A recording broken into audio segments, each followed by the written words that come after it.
Hello friends, after long trade war Huawei ने अपना आपको पता है ओएस लॉन्च कर चुका है।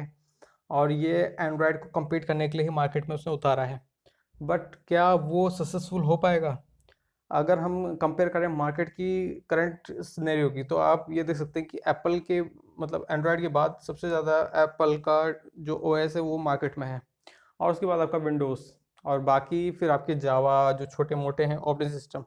सो अमेरिका और चाइना का जो वर्सन ट्रेड रिलेशंस था अभी तक, उससे जो हुआई कंपनी है जिसकी 5G टेक्नोलॉजी भी आपको पता है कि ट्रांसफ़र होने जो कि कई कंट्रीज़ में कंपनी बेचने वाली थी, वो भी रुक चुकी है।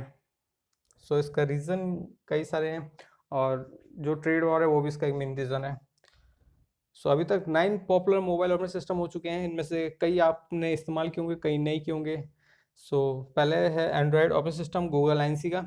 सेकंड बेड़ा और जो सैमसंग इलेक्ट्रॉनिक्स का है। Third one is blackberry operating system research in motion. IPhone OS Apple का सबसे ज़्यादा जो अभी तक है इसके बाद। और MeeGo OS Nokia and Intel. Palm OS, Garnet OS, Symbian OS Nokia, ये बहुत पहले जो चलता था आपका सैम्बियन ओएस में। इसमें आपके बहुत बढ़िया बढ़िया गेम आते थे उस वक्त, याद होगा आपको भी।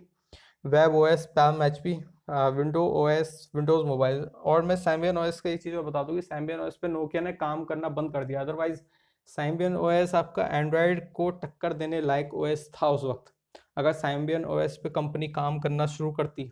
बट कंपनी किसी और प्रोजेक्ट में लग गई, उसका ध्यान कहीं और चले गया, और जो मार्केट की करंट पोजीशन है, और ना ही उसने एंड्रॉयड को एक्सेप्ट किया बाद में।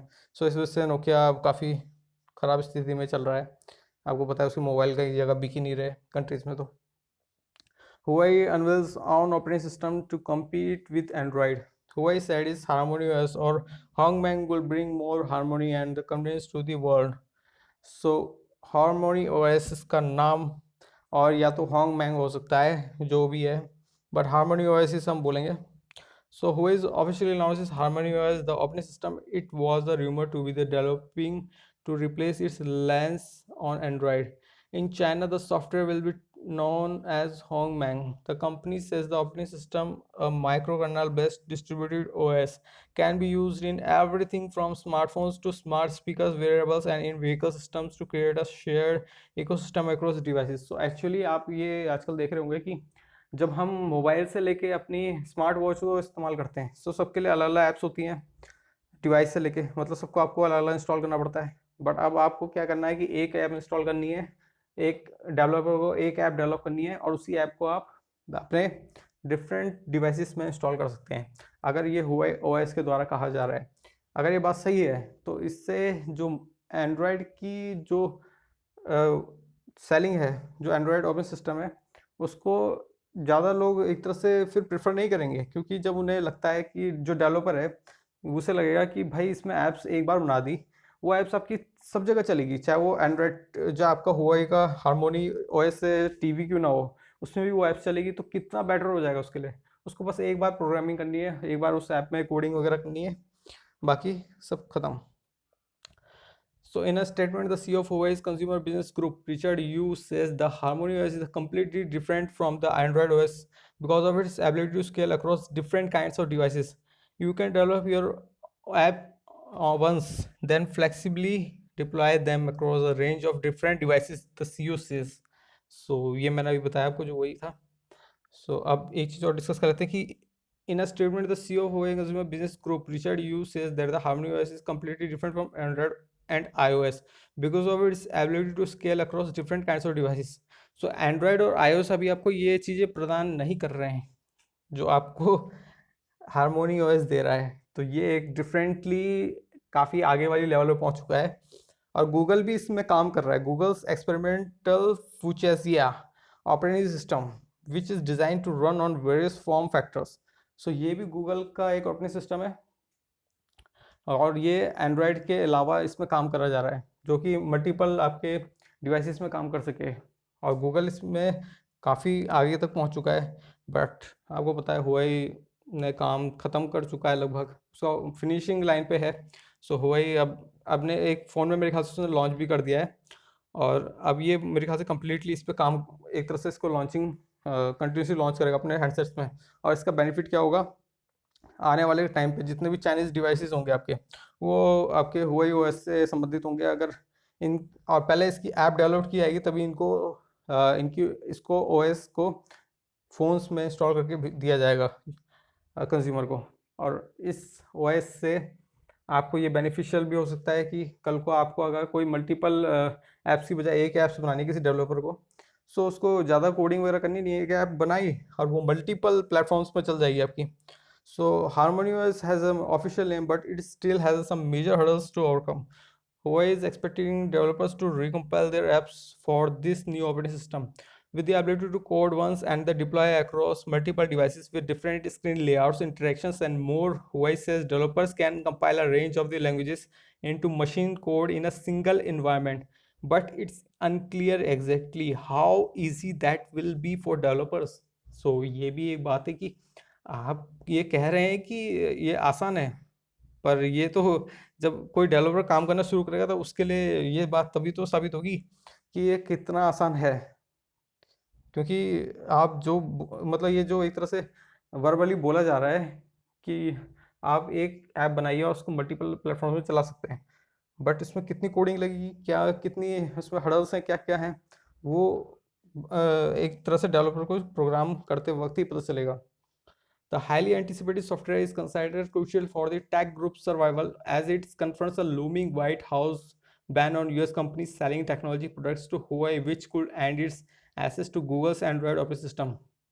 So कुछ टाइम पहले आपने न्यूज़ देखी थी कि गूगल को अमेरिका के द्वारा बोला गया था कि आप अपने ऑपरेटिंग सिस्टम्स को ना दें, या फिर आप जो भी चाइना की कंपनी है, चाहे वो हुआई क्यों ना हो, उनके साथ एग्रीमेंट्स कैंसिल कर दें। तो हुआई के साथ गूगल का एग्रीमेंट था फ़ोन में ऑपरेटिंग सिस्टम का एक तरह से, तो गूगल ने वो कैंसिल करना पड़ा। और तभी हुआई को लगा कि हाँ, हमें भी अपना ऑपरेटिंग सिस्टम एक डेवलप करना चाहिए।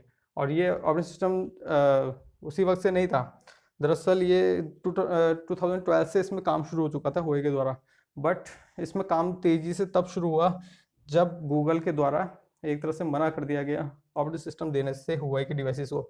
सो जब हुआई को ये लगा कि हाँ, हमारे खुद के डिवाइसेस के लिए हमें खुद का ऑपरेटिंग सिस्टम चाहिए, सो हुआई ने अपना खुद का ऑपरेटिंग सिस्टम बना डाला। और ये ऑपरेटिंग सिस्टम एक तरह से जो cost of your mobile phone है वो भी कम करेगा, क्योंकि जब एक ही कंपनी के द्वारा अगर कोई ऑपरेटिंग सिस्टम प्रोवाइड किया जा रहा होगा, गूगल को भी पेमेंट करनी पड़ती है इन कंपनीज़ को, वो पेमेंट नहीं करनी पड़ेगी। और शायद I think cost of your mobile phone is also decrease. In March, the company was swept into a trade war between the United States and the China, which has seen punitive tariffs slapped on billions of the dollars of two-way trade. Huawei, considered the world leader in the superfast fifth generation or 5G equipment, has been blacklisted by US President Donald Trump amid suspicions it provides a backdoor for Chinese intelligence services, something the firm denies. So जो ये company है हुआई, इसमें कहा जाता है कि जो China का कोई आर्मी का अफसर था उसके द्वारा ये चलाई जाती है, जो आर्मी की छोड़ चुका है, मतलब एक तरह से चाइना की आर्मी, पीपल लिबरेशन आर्मी, सो उसके द्वारा चलाई जाती है ये हुआई कंपनी। और इसी वजह से अमेरिका इसको बैन करने पे तुला हुआ है कि अमेरिका में ना आ सके, क्योंकि और इसका मेन एक रीज़न और भी है, क्योंकि हुआई आपका जो एक तरह से हुआई है आपकी, वो आपको टक्कर दे रही है गूगल के उसमें प्लेटफॉर्म पे, गूगल का ओएस पे कम्पीट कर रही है। अगर कल अमेरिका अपनी जो कंपनीज होती है उसको बचाने के लिए कुछ भी करने के लिए तैयार रहता है, वो दूसरी कंपनीज को बदनाम करने में तुला रहता है। अब हमें ये नहीं पता प्रॉपरली, अमेरिका के पास कोई प्रूफ भी नहीं है कि ये जो चाइनीज़ इंटेलिजेंस वगैरह है उनके पास ये डेटा जाता है, और चाइनीज़ कंपनीज़ को इसी तरीके से रोकने की कोशिश की जाती है ताकि वो इंटरनेशनल लेवल पे अपना मार्केट एस्टेब्लिश ना कर पाए। एक तरह से अमेरिका अपनी कंपनीज़ को भी बचाने के लिए ये स्ट्रेटेजी बनाता है, और ये काफ़ी ज़्यादा सक्सेसफुल भी होती है। Huawei has reportedly been working on its own operating system since 2012, but the group has always said publicly that it did not want to replace its Android phones with a home operating system. So Huawei हमेशा कहती है कि वो अपने phone replace नहीं करेगा home मतलब operating system से एंड्रॉयड के, बट इन केस फ्यूचर अगर जब उनके खुद की ऐप्स वगैरह इसमें उनके जो स्टोर होगा ऐप स्टोर, उसमें अगर अवेलेबल होने लग जाएंगी फ्यूचर में ज़्यादा से ज़्यादा, और ऐप डेवलपमेंट का काम ज़्यादा बढ़ेगा, तो उससे ये होगा कि यूज़र्स को वो ज़्यादा से ज़्यादा हुआई ऑपरेटिंग सिस्टम प्रोवाइड करेंगे होएगा। क्योंकि अभी आपको पता है कि ये जो ऑपरेटिंग सिस्टम होते हैं, इनको इंस्टॉल अगर आप करके दे दें किसी को मोबाइल में, तो उसके पास अगर ऐप्स नहीं होंगी तो वो कैसे इस ऑपरेटिंग सिस्टम को चलाएगा। सो एट लास्ट मैं इसमें एक और चीज़ ऐड करना चाहता हूँ कि जो अमेरिकन कंपनीज़ है, जैसे गूगल, आपकी आपकी चाहे फेसबुक या फिर दूसरी कंपनीज़ हैं, उन सब की कॉपी करके चाइना हर नए तरीके से, आपको पता है उनके यहाँ खुद के जो मैसेंजर ऐप चलते हैं, जैसे व्हाट्सअप का चलता है, उनका वी चैट चलता है एक, वो भी सिमिलर ऐप है। पूरा डिट्टो कॉपी है आपका व्हाट्सअप का।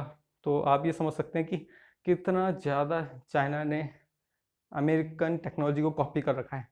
और इसका बेनिफिट ये मिलता है कि अमेरिकन कंपनीज ट्रेड में हमेशा एक तरह से बेनिफिट नहीं रह पाती। चाइना का जो डोमेस्टिक मार्केट है उसमें वो सिर्फ टेक्नोलॉजी एक तरह से कॉपी करके उसको एक तरह से अपनी इकोनॉमी में ट्रांसफ़र कर देते हैं। So thank you for listening this.